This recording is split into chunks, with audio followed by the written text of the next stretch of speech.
Lanyala, Refri, Ibong, Faisal, semuanya memproduksi panas. Tapi ada seseorang yang bahkan diberi mandat sebagai kepala negara, kepalanya tidak memproduksi pikiran. Jadi sekali lagi bersiap-siap dengan keadaan yang terburuk, tapi kita sebagai warga negara hanya ingin mengatakan bahwa kita ingin agar supaya negara ini diurus oleh orang yang berpikir. Itu yang menyebabkan Pak Lanyala pikirannya itu berapi terus. Karena ingin menyalahkan akal sehat, ingin menyalahkan keadilan, ingin menyalahkan kebersamaan.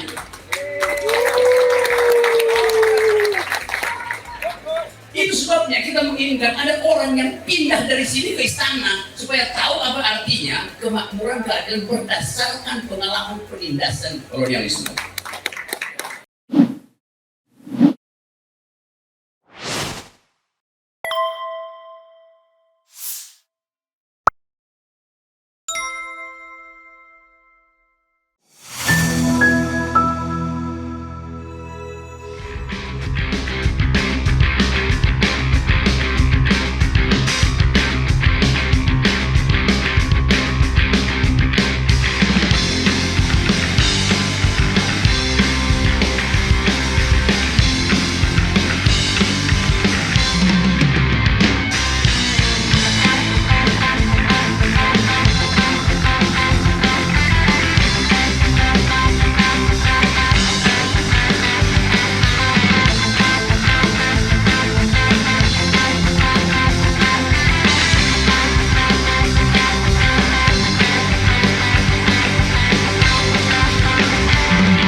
Oke, politik kita dulu berdiri.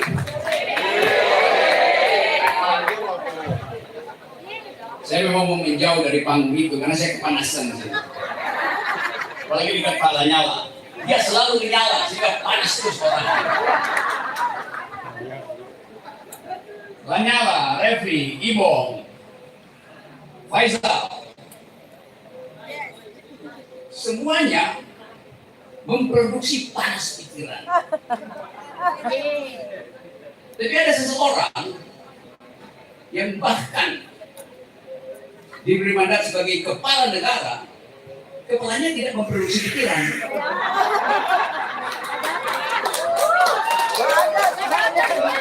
Diskusi hanya mungkin terjadi di antara orang yang memproduksi pikiran.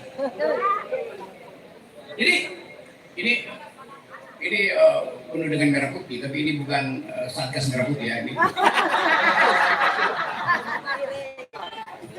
Jadi teman-teman, tadi diterangkan oleh Faisal Basri bahwa seluruh figures, seluruh statistik yang dipromosikan oleh kekuasaan itu harus kita curigai karena nggak pernah dijelaskan metodologinya. Tidak pernah diterangkan apa artinya Gini rasio 0,38 itu artinya apa? Kan dianggap baik. 0,38 belum sampai ke 4. Kalau 1 itu artinya disparitas mutlak. Kita mau tahu sebetulnya yang dimaksud dengan Gini rasio itu apa? Jadi Pak Faisal Basri menerangkan itu mengukur pengeluaran bukan pendapatan itu. Jadi sangat mungkin saya beri contoh nih, saya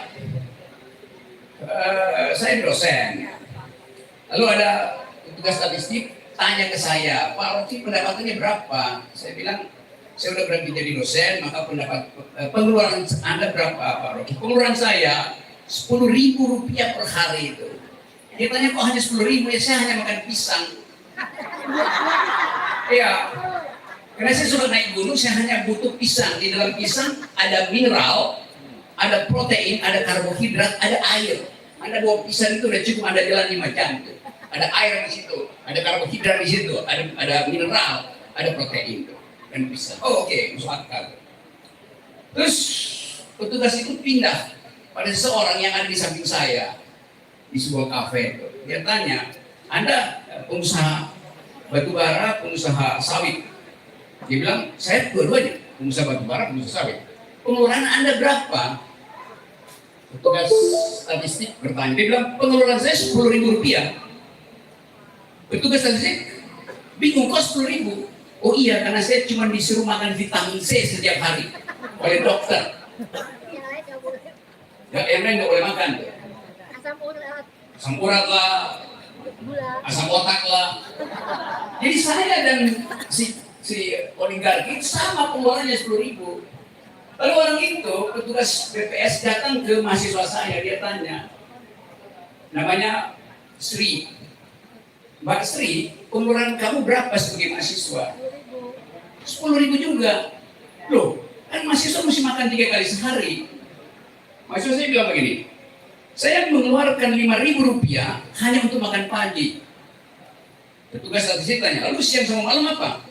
Saya di promah. Itu nahan lapar. Jadi dicatatlah oleh petugas statistik Rocky Gerung, pemilik sawit dan batubara, dan si mahasiswa sama-sama mengeluarkan 10.000 rupiah. Maka Gini rasionya 0. Karena itu spending kita, betul kan, Pak Faisal? Tidak dihitung pemasukan, pendapatan. Dompet saya pasti lebih tebal dari mahasiswa saya. Tapi dompet kita semua di sini digabung, itu setipis kulit ari dibandingkan dengan dompet si pengusaha yang ekstraktif tadi. Itu yang disebut ketidakadilan yang lagi digugat oleh keresahan kebangsaan. Oh sorry, sarasehan kebangsaan. Itu yang diterangkan tadi oleh Pak Lanyala. Bahwa kita mesti kembali pada desain dasar bangsa ini. Apa yang menyebabkan bangsa ini kok jadi kapitalistik? Karena bangsa ini merdeka dari imperialisme, junto kapitalisme. Kan original intent, asal usul dari konstitusi kita adalah anti imperialisme, anti kolonialisme, junto kapitalisme. Lalu kenapa sekarang disparitas itu berlangsung demikian jauh? Kalau negara-negara yang kapitalis, ya memang dia melakukan akumulasi dengan menghisap sumber daya kita sejak 300 tahun yang lalu. Itu nggak ada soal. Tapi kita didesain untuk anti keserakahan. Kenapa kita diserahkan? Itu yang menyebabkan Pak Lanyala pikirannya itu berapi terus. Karena ingin menyalahkan akal sehat, ingin menyalahkan keadilan, ingin menyalahkan kebersamaan.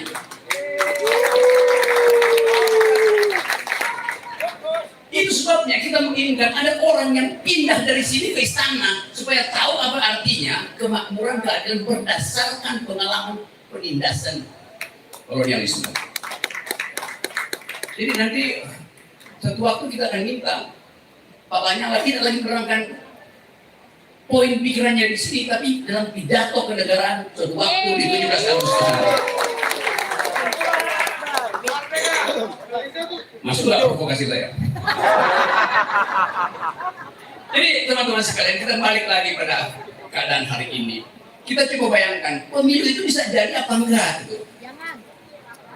Semua akal pikiran, kecerdasan, bahkan kecerdikan Refli Harun udah dia pertaruhkan di depan Mahkamah Konstitusi. Tapi nggak ada poin sama sekali. Cara Mahkamah Konstitusi menolak itu kayak kaset rusak diputar ulang tuh. Yang bunyinya open legal policy, open legal policy, open legal policy, ngehe gitu. Kita nggak dengar ada argumen akademis dari Mahkamah Konstitusi. Padahal di dalam filsafat konstitusi, Mahkamah Konstitusi itu dibekali oleh 2 kemampuan, 2 fakultas. Satu adalah menerima aduan publik, itu namanya judicial review. Yang kedua, aktif untuk mendengarkan keresahan publik, itu namanya judicial activism. Mestinya Mahkamah Konstitusi nguping keresahan Mahkamah. Buat dompet Mama itu tinggal 20.000 perak. Bahkan ya udah turun harganya sekarang 5.000 dalam 2 jam. Kan Mahkamah Konstitusi mesti mengawasi ketidakadilan yang disebabkan oleh penyelewengan hukum-hukum yang mengatur pembuatan kebijakan. Di dalamnya adalah tentang 20% itu. Mestinya Mahkamah Konstitusi kalau dia paham tentang judicial activism yang adalah hak primer dia bocorkan pada pers, dia bocorkan pada DPD bahwa silahkan kami akan terima Anda, kami support judicial review Anda. Itu kalau Mahkamah Konstitusi punya otak, menyalah pikirannya. Ini MK, ini jadi mahkamah kedunguan, MK, mahkamah kedunguan. Kita persoalkan dan kita pertimbangkan. Nah, itu yang memungkinkan kita mempekerjakan kembali otak kita supaya ada harapan di masa depan. Tapi ini adalah harapan di masa depan. Makin lama kita makin ragu bahwa harapan itu bisa kita penuhi. Anda bayangkan misalnya, tinggal 1,5 tahun menjelang pemilu, yang akan mengawasi ketertiban dan memberi rasa damai pada kita siapa? Polisi. Polisi lagi kacau. Ini bisa berantakan itu pemilu. Jadi sekali lagi bersiap-siap dengan keadaan yang terburuk. Tapi kita sebagai warga negara hanya ingin mengatakan bahwa kita ingin agar supaya negara ini diurus oleh orang yang berpikir. Terima kasih.